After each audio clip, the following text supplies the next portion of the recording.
Desde el punto de vista con Sylvie, su encuentro con Rudius fue memorable e inolvidable, pues desde su infancia, o más bien la mitad de su infancia y el tiempo que llevaron como conocidos, él la había confundido como un hombre.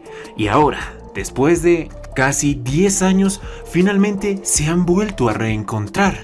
No obstante, como si fuera juego del destino, Rudius nuevamente la vuelve a confundir con un hombre. No es capaz de reconocerla. De hecho, piensa que es una persona completamente diferente. Ni siquiera se le pasó por la mente de que esta entidad que hacía delante de él fuera aquella niña que la acompañó en su infancia y le había enseñado magia. De hecho, su primer encuentro fue un poco fatal. Si Rudius hubiera apuntado 2 centímetros más a la derecha, se hubiera quedado sin esposa, pues al momento de conocerse fue en el examen de ingreso de la Universidad Mágica de Raona. El examen consistía en derrotar a tu oponente, y ahí Rudius invocó un perdigón de roca y lo disparó, destruyendo la barrera mágica que protegía a los estudiantes y de paso estallándose contra la pared. Después de presenciar tal daño en solamente una prueba de ingreso, Rudius lo agradeció. Menos mal que no apunté a su cabeza, lo hubiera matado sin querer. Si quieres saber cómo es que llegamos hasta este punto en el que Rudius casi asesina a su amiga de la infancia por error sin reconocerla, te invito a que me acompañes, pues en este video voy a continuar el relato sobre cómo fue el reencuentro de Rudius y Sirfieto. Por cierto, este es el tercer video de toda una serie de cosas que se cuentan después del anime. Si te interesa, te dejo aquí en la ventana de recomendados la lista de reproducción para que, si quieres o si tienes tiempo, le eches un vistazo. Sin nada más que agregar, empecemos con esta anécdota. Quedamos en el momento en el que Rudius casi se suicida delante de un burdel porque Sara le dio una cachetada, le dijo desgraciado y se apartó llorando. Después, con el cuchillo aún en el cuello, suelta rápidamente, lo reduce y le dice: no es momento de hacer locuras, ¿qué te pasa? Y luego de que ambos se calman, él le propone que acompañe a su grupo en su nuevo embarque hacia nuevas fronteras. Rudius, sin nada más que hacer y ningún asunto pendiente que tratar en esta ciudad, acepta su oferta y se va con ellos. Trabajando junto a este grupo de aventureros, pasa un año completo. Vivieron grandes aventuras, se enfrentaron a muchos enemigos y una de las historias más importantes que tiene relevancia en este asunto fue la misión de cacería para un dragón errante. Una vez lo había comentado, los dragones rojos por lo general viven en el pico del archidragón, pero cuando ellos aterrizan a la tierra se les hace imposible volver a despegar vuelo. Entonces ya se quedarían en el lugar en donde están. Este dragón había aterrizado en las cercanías de una aldea y habían solicitado la presencia de muchos aventureros para cazarlo. El grupo de Solta, todos guerreros de rango S, y Rudius se apuntaron al asunto junto a otros grupos, además de rango A y B. No obstante, sus números no eran para nada alentadores. Realmente solo habían 20 personas cuando las recomendadas son al menos 40. Pero no importaba. Solta decía: ¿qué diablos importa? Tenemos a Rudius Quagmire con nosotros. Mientras él esté aquí, nada puede salir mal. Y así se fueron a cazar al dragón. Llegaron los 20 y estaban tratando de hacer su estrategia. Dirían: llegaremos en 3 días hacia el nido de ese maldito bastardo. Y después tomaremos una estrategia, formaremos grupos. Rudy usted tratará de hacerle el mayor daño posible con magia. Y así fue. Pero cuando estaban empezando su aventura, de repente fueron atacados por un montón de osos grises en manada. Rápidamente despliegan su grupo de combate para derrotar a estas amenazas. Y ahí Rudius utiliza su técnica más famosa, Quagmire, pantano, la cual hace que el terreno debajo de los pies de quien lo invoca se haga fangoso, se haga difícil de mover. Los osos quedaron atrapados en él y Rudius empezó a acabarlos a todos con magia. Realmente era un trabajo muy fácil, pero de repente algo había extraño. Estos monstruos no iban en dirección a ellos para cazarlos, sino que estaban escapando de algo. Y cuando los aventureros tratan de percatarse de lo que era, se dan cuenta que había un dragón gigantesco persiguiendo al rebaño. Su objetivo, muy amablemente, había venido desde su nido hasta este lugar. Por desgracia, los aventureros aún no estaban preparados para el combate y los iban a atacar completamente desprevenidos. Viendo la situación, Rudius utiliza una magia de neblina, utilizando agua y fuego para formar una densa nube de vapor, obstaculizando la visión del dragón. Mientras tanto, lanza unos cuantos hechizos básicos hacia las escamas del mismo para que su atención se dirigiera hacia el Quagmire, hacia el muchacho. Aprovechando esta distracción, los soldados aprovecharían para tomar sus posiciones, su formación y empezar el combate. No obstante, por pura y física suerte, mientras Rudius estaba esquivando los ataques del dragón con su ojo de previsión, este cometió el error de pisar el pantano de Quagmire y quedar atrapado. Viendo de que su objetivo quedó estático, Rudius dijo: este es mi momento, es mi oportunidad. Empezó a cargar un perdigón de tierra, de esos que utilizó para tratar de lastimar la mano de Orsted, y después ¡pum!, lo disparó. Esta bala se dirigió a una velocidad sónica hacia el pecho del mismo dragón, haciendo que toda su coraza explotara en miles de pedazos. Rudius había asesinado a un dragón casi, o más bien, prácticamente solo y sin ayuda.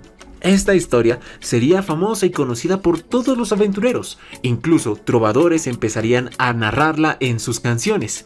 Tal fue su fama que esta reputación llegó hasta los oídos del director de la escuela de Raona y la princesa del reino de Azura, que se estaba refugiando en este lugar. La princesa estaba tratando de reclutar nuevos talentos a su disposición, los cuales utilizaría para que eventualmente hiciera un nuevo golpe de estado en Azura y obtener el poder. Mirando la lista de candidatos que sus sirvientes le habían traído como posibles talentos para reclutar a su causa, encontró un nombre muy curioso: Rudius Greyrat. Pero quien más se exaltó por esa información era uno de los sirvientes de la princesa Ariel. Una elfita de cabello blanco, de constitución esbelta, en sus 13 años, fue la que más se sobresaltó por este hecho. O creo que para ese momento tenía 15, no recuerdo muy bien. Agarró con fuerza los documentos que estaban en la mesa y dijo: yo conozco a este sujeto, yo lo conozco. Y ahí todos los miembros en la sala se acercaron para ver quién era la persona que provocó tal reacción en Fitz, o más bien Sirfi. Cuando vieron el historial del sujeto, por un momento dudaron de su veracidad, pues aparentemente era un sujeto bastante sorprendente. Podía utilizar conjuros en silencio. Además, había asesinado a un dragón rojo solo por su propia cuenta.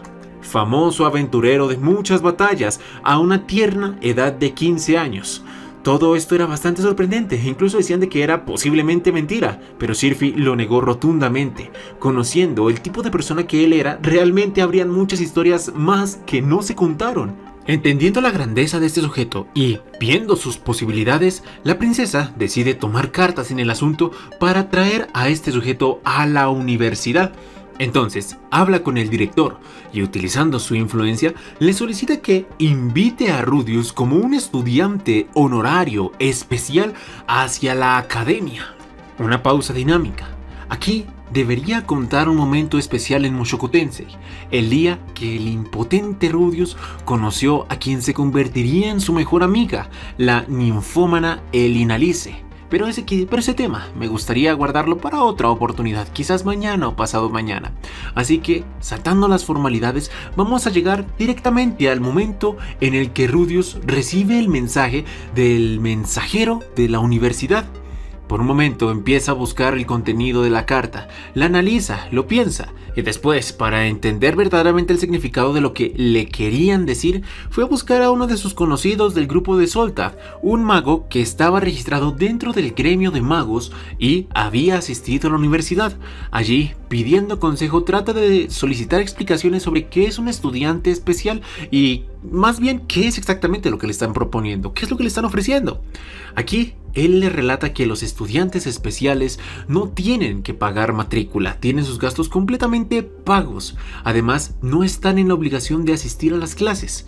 Esto se hacía principalmente para invitar a personas que se veían con un futuro prometedor y después, cuando ellas se graduaran, podrían dar publicidad publicidad a todos los rincones diciendo que tal persona se había graduado de la Universidad Mágica. Básicamente les estaban dando el estatus de estudiantes honorarios siempre y cuando ellos dijeran que se son egresados de este lugar. Rudius siguió pensándolo, pero la verdad no tenía muchas ganas de ir hacia ese lugar.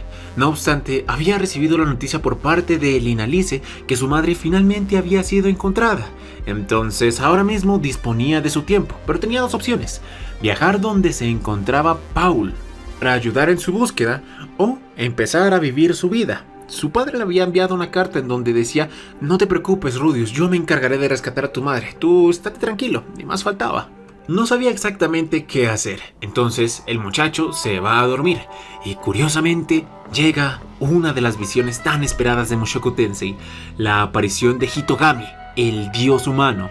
En sus sueños, revelándose, le dice a Rudius que debería, o más bien, le aconseja al muchacho que debería ir a la Universidad de Raona.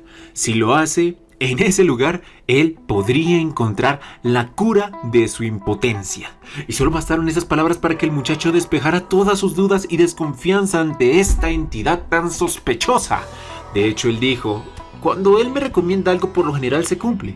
Entonces, si voy a ese lugar, mi espada sagrada volverá a tener filo. Uy, bueno, definitivamente, nos vamos para allá. Se despertó y empezó a organizar todo para iniciar su viaje. Lo primero que hizo fue despedirse del grupo de aventureros que lo había acogido durante un año entero. Habían sido varios, después de todo Rudius jamás perteneció a uno en particular, así que eso mismo le provocó mucha amistad y mucha confianza por varias personas. Entonces debía despedirse de cada una de ellas de una forma adecuada. La mayoría estuvo un poco triste, pues iban a perder a alguien muy importante para las fichas o las estrategias del grupo, pero aún así sabían que lo hacía por su vida, y también lo entendían: aventurero que no se retira eventualmente terminará muerto en una zanja. Y así, Rudy parte a la Universidad Mágica junto a Linalice. Ella aparentemente también estaba interesada en eso y quería probar, o más bien, devorar a estudiantes universitarios.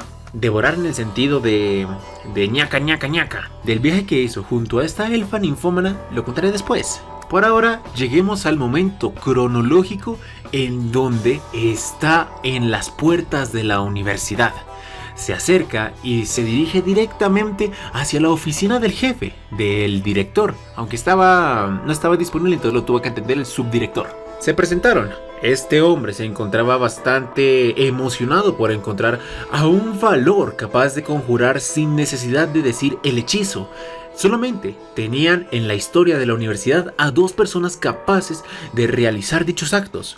Uno era un viejo profesor que hace poco falleció, que podía utilizar conjuros en silencio de la escuela de viento, y otro era uno de los siervos de la princesa del reino de Asura que en este momento se encontraba estudiando en su recinto. Se llamaba Fist, un hombre, pero ahora un tercero había entrado para registrar su huella dentro de la historia de la institución. No obstante, viejos lobos de mares, entre más viejo, más mañoso y más listo, no se atrevían a confiar ciegamente en los rumores que secundaban a este personaje, y le dice: disculpe, ¿le molestaría si hace una prueba para el ingreso de la universidad? Rudius se asustó, pues no esperaba que lo fueran a evaluar. De hecho, empezó a sudar diciendo: ¿cuáles eran los principios de la magia? ¿Los fundamentos básicos? ¿Cómo es que funcionaba esta mierda?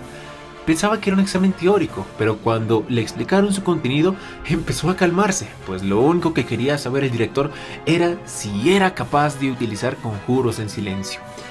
Dijo de que tendría un enfrentamiento práctico con otros estudiantes que se encontraban en el gimnasio. Eso sería la forma más rápida para evaluar sus capacidades. Y Rudy dijo: no hay problema, aliviado, vamos. Se dirigieron hasta el gimnasio, en donde se encontraban un grupo de estudiantes haciendo prácticas. Debajo de ellos había una especie de círculo de magia restauradora de nivel santo. ¿Esto para qué servía? Sus entrenamientos eran más bien de batalla, entonces cada uno de los magos se arrojaba hechizos ofensivos a la cara. Cuando la magia llegaba e impactaba en los estudiantes, este círculo en el suelo disipaba parte del impacto de la magia y después las heridas causadas en el cuerpo eran restauradas de forma inmediata, haciendo que el ejercicio sea, entre comillas, seguro. Pueden morir si los matan de una forma instantánea, pero mientras no utilicen magia de clase avanzada en adelante, deberían estar bien. De entre todos los estudiantes que estaban haciendo estas prácticas, había uno que destacaba: Fitz, el guardaespaldas de la princesa. Anteriormente él solo había enfrentado a los principales rufianes de esta escuela, las princesas de la tribu Doldia, es decir, los gobernantes del Gran Bosque, Lina y Pursina. La actitud de estas dos, antes de que llegara Rudius, era como las dueñas del lugar. Gracias a su raza, a su sangre, tenían más poder que las personas en promedio. Lo utilizaron para su beneficio propio, y después los hombres bestias se reunieron alrededor de ella formando una manada, haciéndose con el control del lugar. No obstante, cuando llegó la princesa Ariel, sintieron que su territorio estaba siendo invadido e inmediatamente empezaron a hostigarla, a tratarle de hacerle bullying. Pero finalmente Ariel miró esto como un punto necesario y decidió aplastarlas con poder definitivo. Un día se fueron a provocarlas, a emputarlas. No podían dar el primer golpe porque si lo hacían, entonces en quien iba a caer la responsabilidad eran ellas. Solamente podrían aplastarlas si era en defensa propia. Al principio se miraban educadas, pero después murmuraban en voz baja insultos como diciendo tu madre es una perra o algo así. Algo que realmente las emputara. Con un tono tan bajo que nadie lo escucha, pero solo ellas con sus sentidos agudos. Después, ambas se lanzaron para tratar de apalear a la princesa. Y ahí Fitz se aprovechó para tratar de vencerlas a todos. No, tratar no es el verbo. Para apalizarlas a todas y enseñarles quién manda. Ella sola había derrotado a 20 miembros de los hombres bestia con relativa facilidad. Desde entonces se ganó el apodo de Fitz el Silencioso, porque no hablaba mucho, utilizaba conjuros en silencio y era asombrosamente poderoso. La mano derecha de la princesa, su carta del triunfo. Con tal título de ser la más fuerte de la universidad, ella sería quien pondría a prueba a Rudius Greyrat. Una vez Sylphie fue llamada por el subdirector y se le explicó su misión, ella tenía los ojos abiertos como platos cuando vio a la persona que estaba delante de él. En su corazón, las ganas de saltar y abrazarlo, de decirle cómo estás, ha pasado tanto tiempo, eran tan fuertes como el fuego. Pero desafortunadamente esta emoción, esta sensación se apagó de forma instantánea cuando escuchó las primeras palabras de Rudius. Encantado de conocerte, mi nombre es Rudius Greyrat, estaré a tu cuidado por estos tiempos, así que muchas gracias de aquí en adelante. Rudy no la pudo reconocer, es más, como así le había pasado cuando eran niños, la había confundido con un hombre. Al escuchar eso, Sylphie se asustó y le dijo que si de pronto ella le decía su verdadero nombre y Rudius le seguía diciendo perdona, no te reconozco, sentía de que algo dentro de ella se iba a romper. A Rudy le pasó una vez exactamente lo mismo y terminó vomitando delante de los zapatos de Roxy, pero esa será historia para más adelante. Azotada por el miedo, Sylphie simplemente acata las órdenes del director y pone a prueba a Rudius. Además también le picaba la curiosidad para saber qué tanto había crecido su amigo desde su infancia. La prueba era sencilla: incapacita a tu oponente. Peleen, muéstrenme de lo que son capaces. En el fondo Sylphie quería mostrarle a Rudius todo lo que había crecido. Saca esa pequeña varita que él le había regalado y se prepara para el combate. Cuando el director da la señal, ella quería lanzar un conjuro rápido de acción para así poder desestabilizar a Rudius y demostrarle sus verdaderas capacidades. No obstante, Greyrat lo vio venir y utiliza un conjuro bastante poderoso y prohibido.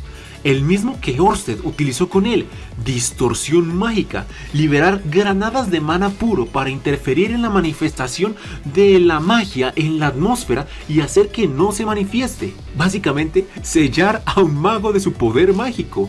Liberando este hechizo, la magia que estaba tratando de conjurar Sylphie se dispersa en el aire y ella, sin saber lo que estaba pasando, Rudius, con solo un segundo de diferencia, apunta su mano derecha y dispara un cañón de roca, el cual pasa justo al lado de la oreja de la elfa.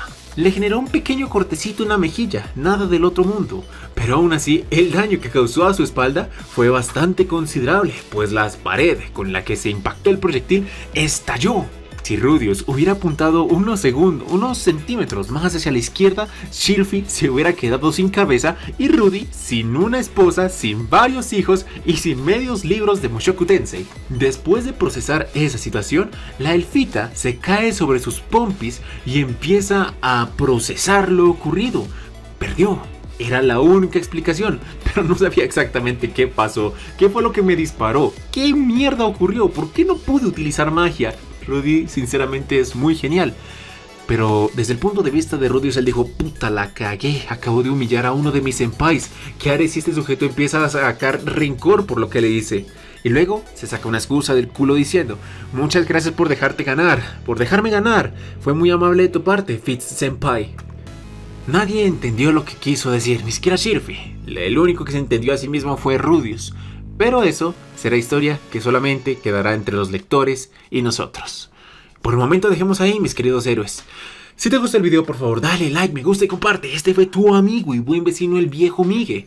Y nada, mi hermano, si tú apoyas mi trabajo, te invito a que me sigas en Instagram. El link está aquí en la descripción. Créeme que si me sigues me harás un poquito feliz. Y ya, eso es todo, mi amigo. Te deseo feliz noche. Adiós.